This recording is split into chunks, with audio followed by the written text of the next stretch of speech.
they're trying to justify further shit. They're trying to say now, oh, well, just because we want to make sure we're communicating with the public, we need to devise new ways to get access to your information. Yeah. This shit's been going on for a long time, and it's been a progressive thing. When people strip liberties from a populace in any empire, any country, they don't do it generally all at once because they face a huge No, role. it's like gun rights. They do it incrementally. Right. Yeah. They slowly, silently take away right after right, and they do this progressive thing so that by the time you realize, it might not even be your generation, right? Yep. It might be my kids that have been progressively dumbed down or made increasingly naive about the importance of civil liberties, and they just hand them away. And we're seeing that now, that people that will willingly run into their house in the guise of safety, they're trading liberty for security. That used to be a very, very unattractive thing in this country. It's a quote. It's a Thomas Jefferson. It is. Yeah. And it's interesting to me that people so willingly this is what kept going through my head when I came in here today. The silent enemy. The invisible enemy. It's always the invisible enemy, the silent enemy, the one that we never see on a day-to-day basis, whether it's terrorism, whether it's viruses. It's this enemy that we can't control. We can't control risk. This thing is killing people, just like a lot of things kill a lot of people in much more vast numbers that nobody does anything about. See, that's where I get a little, why this? I guess that's my question. Why this? Why didn't we shut down the country over car deaths? Why didn't we shut down lung cancer, or you know what I mean? Like, or the swine flu, or the bird flu, or the many other more dangerous viruses that have killed more people to date, or malaria. Malaria killed, in 2018, I had to look this up for our podcast, 406,000 people in 2018, many of which were children under the age of 5. Nobody gives a shit about Didn't malaria. hear about that. Ever. It's every year mosquito-borne illnesses kill hundreds of thousands of people. And there's people out there trying to help, but there's no public outcry for this. There's no worldwide global economic shutdown because of malaria or heart disease or anything else. If you take the media out of this, and all you have is statistics, right? Yeah, it's not the same. There's a mild alarm within the public, in my opinion. If the numbers are just the numbers and they're lumped in with all of the other deaths that come as a result of the flu, what you see is a 3 to 5% mortality rate, which is higher than the flu. Not a good death. My lungs filling with liquid would not be a good way to die. Yeah. People die of it every single day, especially elderly people. If all we saw was the statistics and not the black and red media graphs and coronavirus cases surge, even though there weren't any tests available 2 weeks ago, no context to it, you get people whipped up into this frenzy and they start making emotional decisions about the way they live their lives. Well, based on fear. It seems a lot like social engineering to me. I don't believe that people would be as terrified in making as big a changes to their societal and economic decisions if all we were looking for was stats, and if we had actual unbiased journalism that did things like this. This is the way, to me, an unbiased journalist should report what we've had recently. Cases of coronavirus surged in last week, but that was expected because there were no tests last week. Yeah. To provide some unbiased perspective and context, but that's not what I see. What I see is coronavirus cases triple in America in the last week. Well, bitch, I couldn't even get a test 2-3 weeks ago. I had symptoms, I couldn't get a test because there was 500 in my state. Yep. Now there's more tests, there's tests being given, there's a huge public outcry about it. What the fuck do you expect to happen? Of course the tests went up. That's why I made a post a week before this happened and said, watch, next week they're going to say that tests surged in America and they're going to use it for further reason to lock you down. Well, it's predictable. It's like, the fact that autism has tripled or quadrupled in the last 15, 20 years. No, the diagnosis of autism Like, you know what I'm saying? Like, you know how many or ADHD or any of the shit. You know how many people that I went to, me, should have been medicated as a kid, should have been, if we're looking at the current climate, you know what I mean? And there's a lot of people that shouldn't have been that probably were. Yes. The whole thing was a sham. But yeah, man, I can't help but think that because of this, because of history, fear is being used to subvert rights. And to see what are these suckers gonna do. Well, let's see how far we can push them. Let's see how much we can take from them before they push back. With a 3 to 5% mortality rate. And again, people are like, you're so heartless with the numbers. The numbers save other lives. Making an educated, logical decision about what we're gonna do in a worldwide economy saves lives from violent crime and all this other stuff. You have to weigh that into this thing. When you suppress a global economy, even if you don't suppress a global economy and you just let the global economy do what it does, people die. But if you really strain that world economy, especially in countries that don't have any kind of like semblance of a justice system, there are people, and this is something that people have to think about. There are people out there that have died because of the coronavirus panic, not because of the coronavirus. There are innocent people that have lost their lives because of fear and panic-based response from the coronavirus. There's 36 people in a Colombian prison that were getting all whipped up in a frenzy about coronavirus. They end up rioting, and like 36 people end up dying. So that's one case of one news story that I saw that I'm sure there's more perspective in there that I don't have. However, it serves a point. If you fuck with a whole society or a whole world, there's going to be unintended consequences and casualties of that result. Yeah, it's going to, if it hasn't already, come down to, is the cure worse than the problem? Right. If we end up losing, worldwide, 10 million people due to famine, due to crime, due to collapsing governments, is that worse than losing a couple million people to a virus? I would argue yes, if we're looking at strictly numbers. Yeah. And I think we're doing the right thing right now. I think shutting everything down for a period of time. Here's the thing. Let's shut it all down and get it over with. You know what I mean? As opposed to like half-assing it and then having to do it in November and then having to shut down again next January. But the concern is that this could come back, and it will come back. And it will. We know that this is the case. So my problem is, if you have rights being subverted right now with the data of a 3 to 5% mortality rate, let's take a little peek into the future. When the next big scary virus comes along and they go, guys, buckle your seatbelts. This one kills 10%. Or 25. Or 25. Or 50. Your rights will evaporate overnight. And when your rights evaporate overnight and you don't have basic civil liberties, there is no life worth living. This is usually the beginning of some kind of tyrannical oppression. This is something people have been talking about in America a long time. And the masses have been like, you're a conspiracy theorist, you're crazy. Okay, but like at one point, Jefferson and all of these founders were traitors and pieces of shit too. Yeah. So it's all perspective based, but what's the point of being an American? I could argue the fundamental basis of being an American in America is liberty, period. It's not freedom. Freedom is something that you're allowed within your culture or society. It's the concept of liberty. My ability to move freely so long as I don't infringe upon somebody else's rights in some other way is paramount. When you take that away, you have to start thinking about what this country is and has become, especially based on the data. This isn't a global killer. This is a pretty harsh virus for people that are susceptible to it. I don't think that the government engineered this. I don't think that this is premeditated.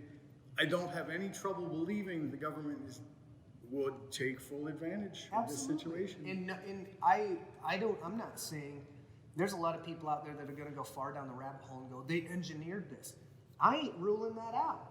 I think it's small on the scale. Yeah. I think to entertain that would be, I don't think they need to. I think that viruses change and evolve. Yeah. And what they need to do that's more effective is create a conditioned response in the public over time. Over the course of years, hey, swine flu, bird flu, anthrax, your mom's fruitcake, whatever the biological threat is, and now they're ushering in this thing where, based on this very light mortality rate, relatively speaking, the whole world is shutting down. So what happens when a big virus comes and it kills, like the bird flu, a much higher percentage? Yeah. Well, now that we have a conditioned response, they know that there are X amount of million gun owners in America, and America is the most heavily populated planet in terms of gun ownership, country on the planet. However, all of those gun owners will willingly lock themselves and barricade themselves into their own homes, which means that if you want to put on your tinfoil hat and look further down the road, if I really do want to oppress an armed people, I make them afraid of an enemy they can't see and get them to barricade themselves into their own house, because the only way any kind of revolt or spring would happen Well, it needs to be on the street. and it would need to be a collection of people you would need to get close to. So this is a dangerous thing. It's something that there might not be intention behind it, but to your point, that does not mean that people in high places are not watching this and they're not planning their next big move for this new virus that kills even more people than the corona. Yeah, What, it's 1%? it's a horrible precedent to set. And to your point, it's Pavlovian. They're conditioning us to hear a siren, head for shelter. Like, that's it. Guess what? Normally, World War II, for instance, when you hear a siren, you head to the shelter. You don't necessarily hear planes. You don't hear bombs. You don't see anything, but they're telling you it's coming, right? And this is very, very similar. Yeah. Shelter in place, shut it all down. Back into your houses. Papers, please. Yep. Papers. What are you doing on the street? Existing as a free person? Yep. In America. Right. Weird. Well, the law says you have to do this. Well, it's important to remember that laws aren't always just, and they're not always founded on we have a responsibility to break those laws. That doesn't mean go hacking. You see this bitch that was hacking all over produce? Yeah. Well, and people were like, she tested positive. I don't care who it is. If anybody is spitting and hacking on produce, they deserve, 1, to be knuckle dusted right in the face on spot, and 2, put in jail for potentially assaulting or spreading their bias shit all over the place. Agreed. But here's one thing that I don't like about the coronavirus, and I'm very sketchy about the media. I think a lot of this hysteria is being propagated by the media. I've seen recently in the last couple days when I've checked different websites, so-and-so, this person that is mildly famous that you've never heard of, died of the coronavirus. Yeah, I've heard a bunch of that. Oh, shit. Read the story. They're 82 years old. They're 80 years old. This dude was battling cancer for 10 years, bro. Yeah. He died because he caught this viral strain, and he had a pre-existing condition, and you didn't even mention it until we got 3 paragraphs in. You're sensationalizing this shit. There are people who are at risk to getting this with pre-existing medical conditions that get it and die. Yeah. And this is being reported in the news that they're dying of this, not of a horrible health condition that they've been battling for years and years and years. Fair. That's not journalism. Yep. It's like HIV. HIV doesn't kill you. It's the complications from it. Right. And this is, very, very similar. Like, guess what? The guy that's had cancer for 10 years and has an absolute destroyed immune system, he didn't really get killed by COVID-19. You know what I mean? Like, it was... If you have, for example, COPD and you get COVID, you're done. You could, but here's the thing. If you get the common flu or any kind of pneumonia, you're done. You're done, yeah. And so in this example, somebody with COPD is struggling to live at the end of their life. They catch this disease because they live in a house with a younger person that transmits it. Yep. They die, even though they've had this condition for 5 or 6 years. They die because of this, and they become a headline. Yep. They become a headline to continue to propagate this. There's no context with it whatsoever. If you say, hey, this semi-famous person that you know that's 80 years old died, and the reason they died is because, well, they had cancer for 10 years, and it was lung cancer, and it fucked them up real bad, and then they got COVID. People would go, oh. So cancer killed them. Yeah, so COVID finished them off, just like many other viruses would. Now you have people that are making informed, logical reasonable decisions based on the threat of this. Not, did you hear COVID killed this? I didn't even read the article, but it did because the news told me to. Slippery slope. I've also, one of the things about this whole thing that's really woke me up is part of the reason that the panic is so bad is because we are no longer a populace that can care for ourselves. I'll speak for myself.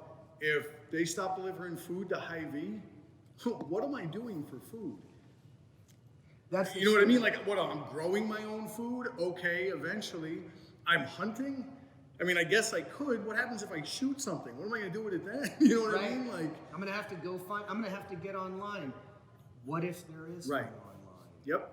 And I feel like that part of this, the panic that people are feeling is how we're really realizing how dependent we are on government, on society, on infrastructure, politeness, on infrastructure. Yeah, absolutely. I've been thinking about this a lot, and I think you're right. And I always try to get to the root. What's the root? What's the cause of? What's the biggest threat to humanity? Not just like Cedar Rapids, but humanity in general. I think people need to look at money and where it comes from more, because you can always trace a dollar. But what are we most dependent on? What do we need more than anything else to sustain this way of life? Energy. We need electricity, and we need petroleum. If we don't have electricity and petroleum, the entire human way of life present day shuts down because energy isn't. Lights aren't on in your home. All of the electronic conveniences that we've taken, if you have an electronic stove, all that shit goes right out the window. The internet? The internet, one of the major means of communication. Wireless service breaks down because there's no electricity to some of these communication towers. Imagine a scenario where all of a sudden the world was cut off of energy for 24 hours. Instant anarchy. Instant anarchy. Yeah. There's no food by truck because there's no petroleum. There's not enough to pay the truck drivers to move the food where it needs to go. Society breaks down when grocery stores are looted within 24 to 48 hours for everything that they have. And that's what would happen. Yep. I'm telling you right now, can you imagine if if we woke up tomorrow and we had no electricity and our phones didn't work? Yeah. How would you even know? You wouldn't. What happened? And the scary thing is we're so entitled now on technology that, we're a generation removed from people that know how to physically hand deliver messages to people or get messages to people through whatever. My thing is this: the whole world is illuminated by this giant, now international grid, right? Power stations in every country are powering their country and giving us all of these conveniences. Sometimes even our capacity to drive is based on electricity. Yeah. When you can't pay those workers because we don't have enough money, right? Or our money is worthless. If you can't pay those workers to maintain that power grid on a national or a global scale, and all of a sudden these natural storms start happening and knocking out power in this area and that power is not being fixed, it's not being rerouted.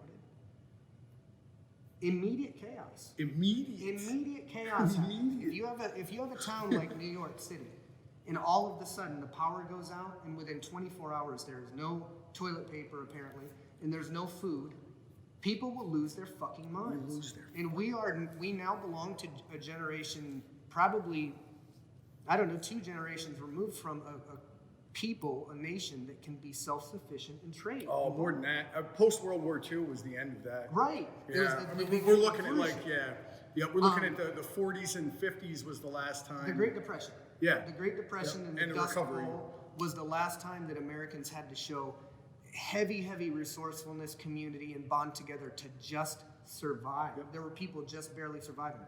Make no mistake, our current present American culture bears no resemblance to the people of that time. Listen to this. I'm poor. I made $12,000 last year. My wife did considerably better, but I'm poor. Mm-hmm. We have 3 cars.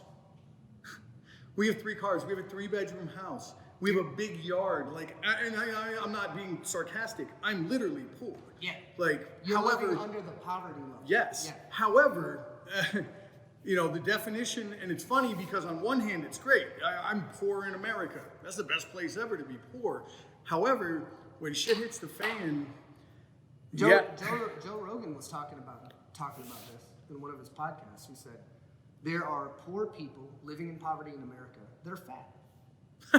Most of them. Yeah. All kidding around aside. I can go to a convenience store and take whatever government assistance I have and buy fucking donuts. Yep. I can be a poor fat person with a cell phone, with a cellular device, just staring into the phone and putting so shit into I guess my point is, we're not really poor. No, we're rich. Like, by any metric in the history of humanity, that's the thing. By any metric, at no time in human history have poor people had it better than I do. Exactly. And people in America have to understand this, that even though, I drive a Ford Focus, right? Because that's what I can budget, is a Ford Focus. Broke the taillight, didn't fix it. Don't got the money to fix it. Lead a rich life. Get to do what I want to do. Realize now that could all be over in 1 week. I realize now that you can work for 15 to 20 years in a corporation. You can work 15 to 20 years in a self-business. You can do whatever you want to do, and all of it based on the culture and the society by which you live in. Wipes it completely clean. And you have to start all over in history again. And that's fine. I'll do that, because people have always had to do that, and people have never had it better. However, when the shit really goes down, and all of a sudden the electrical company's like, hey guys, I wish we could have approved that rate increase because now we don't have anything to pay anybody, and there's no workers going out to take care of Philadelphia for 3 weeks. That you want to talk about a virus, bro. Jesus. You want to talk about a world-destroying virus. I think people are so detached from reality, at least in America, in really modernized, westernized cultures, that they really believe that there is no possible way that nature couldn't hit a reset button on our species. They think, well, look at the technology. There's no way. There's some guy up there, not the big guy, but there's somebody up there looking out for me, and there's no way that we could ever be like things like the Holocaust could never happen again. The naivety of entitlement. The hubris of humanity. Yeah, believing. It's funny because I remember being like 13, 14 years old and being told that if I continued behaving in the manner that I was behaving, that I would end up in prison. Yeah. And you know what I said? I said, fuck out of here. Not me. Yep, happens to other people, not me. Yeah. I guess obviously we know how that turned out. I feel like humanity's like that to a certain point, particularly in modern times. We don't believe that these things are possible.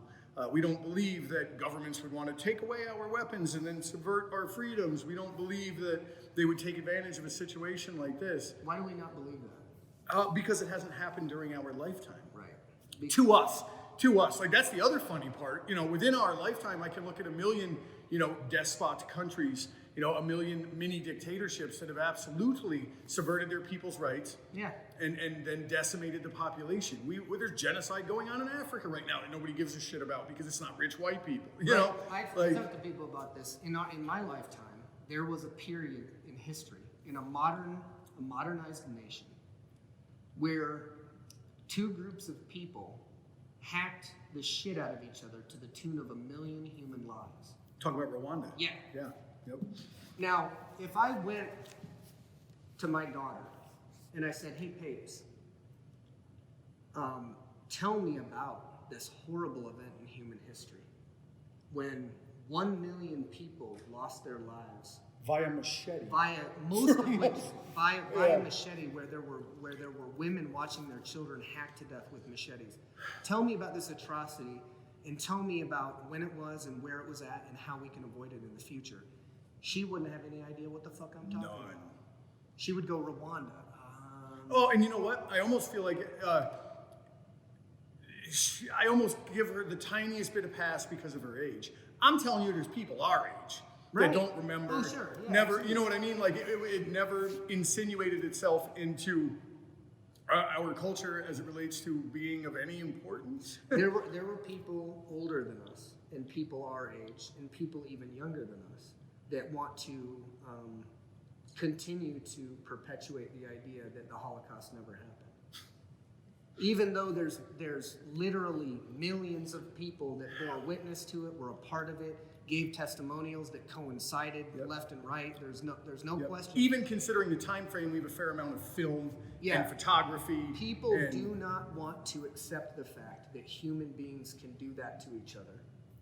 And so they play this, or they have some dumb agenda that's been put in their head. But they create these scenarios almost as an ignorance and bliss type attitude so that I don't have to deal with the real.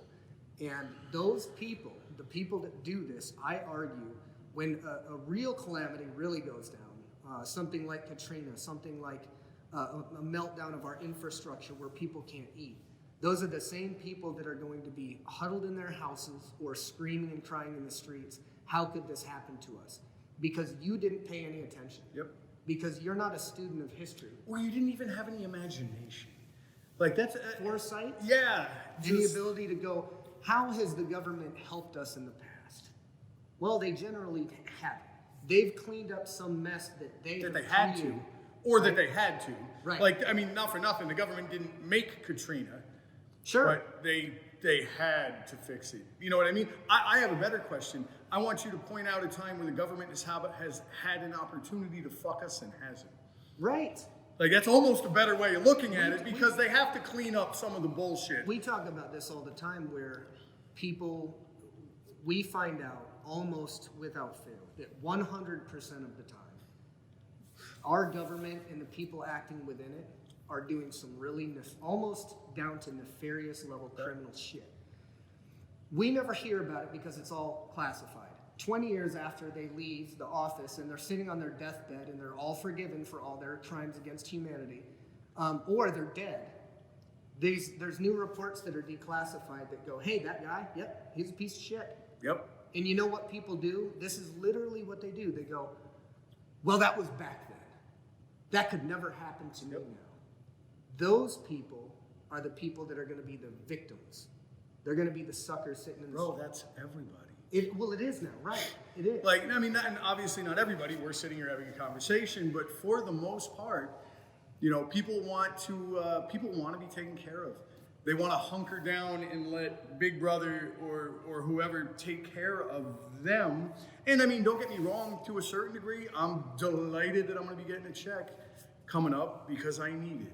Yeah. You know, however, I've been over the last year or so, and particularly the last couple of months, taking steps to make sure that me and mine are going to be okay if this happens. And I think that people that are doing nothing but huddling inside and waiting for somebody else, the government, to fix this are... The calm after the storm. So this is a really interesting thing to me. We've been at war in the Middle East. 20 years. Yeah. It should be noted that America isn't a country that I grew up in that prided itself on how much war it got involved in, even though it's been at war since World War II. Yep. But we've been in a constant state of perpetual war against terrorism or whoever else they're trying to make you afraid of. Now we're at a war against a virus. Yes.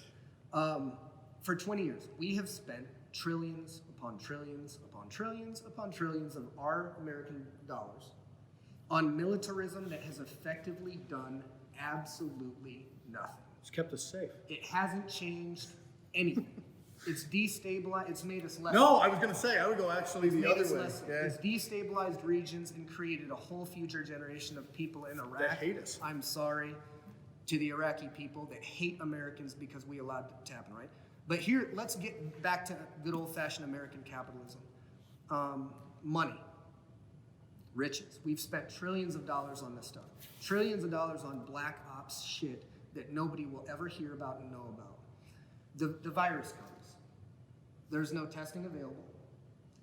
We're late to respond as a country. We don't have masks. We don't have masks. We have a populace of small business owners that are on the verge of collapse, economy that's on the verge of collapse. And you have a government going, don't worry, we're 2 to 3 weeks late, as usual. But we're going to print off $2 trillion of $2 trillion that doesn't presently exist inject it into the money system, saving the day for you, but ruining the day for your kids. And you're going to grovel at our feet and beg us for this money because you don't have any choice. Yep. Well, check this out, government. If you were doing your job, I could argue you would have never been in the Iraqi war. You would have saved and budgeted and balanced your checkbook like I and my friends are expected to do. And when this virus went down, not only would you be prepared for it, but if you weren't unprepared for it, I wouldn't need you to argue in the Senate and the House about a stimulus package, because we would have a surplus package. And that surplus package, if we weren't at war for the last 20 fucking years, would say this: hey, D, don't worry about it, bro. I got you. You're good till June. I got you. This is what the government does. We take care of you, baby. Remember Social Security? Oh, yeah, I do remember Social Security. You guys saved a bunch of money and then spent all that shit. So now we're in a situation where we've been spending money on murdering 1 million people. There's 1 million people in the Middle East that have died since 9/11, roughly speaking. 1 million. That's genocide, by the way. We've done nothing to help over there. We definitely have not injected liberty into the Iraqi people. Trillions upon trillions upon trillions of dollars that could be sitting in the American bank account right now going, America, this is what America's all about. We have you. We've been saving money for 20 years, securing our borders, everything's tight. You're going to get checks for 3 months, and it's not even going to make a blip in the fucking economy. Instead, I have no idea when I'm getting my $1,200, and I'll do you one better. Back to your point about groveling and being thankful for a pittance or a crumb. What, after a month and a half of not working, when I finally get that $1,200, what good is that? Yeah. You know what I mean? That's going to pay everything that's stacked up between now and then. And I'm going to immediately need another $1,200. Reality. Yeah. And I tell this to people. The government now has this stimulus check they argued about. When people were suffering, they were arguing about partisan politics. Took a week and a half longer than it should have. It gets passed, okay, so now all the checks are coming out and all the stimulus is coming out. That's all fine and good. That doesn't mean that it's going to save my business, but riddle me this. How long is it going to take for me to see any dollars to save my business? Who knows? Weeks, months, right? I've had now, because of the nature of the business that we're in, I've had people that are suspending their membership. Maybe they're not getting any money and they can't pay for it. That affects us as a business. I've also had people reaching out going, I want to actually pay you guys more money. I saw that. Yeah, well, that's not the only one. Yeah. We have a lot of people that have said, hey, look, we're going to continue paying. We know what this place is. We know what happens if people stop paying. And that's amazing, right? Those are our people. There's a problem here. My business is at stake. Who's helping me? Not the government. My people, the people of my community, are coming together to go, no, we believe in this. Yep, we're going to help you out right now, today. So that's kind of a microcosm to the inefficiency of government always. People should always do or be expected to do what communities do. Government should be the last line of defense, and right now they're the first order of business.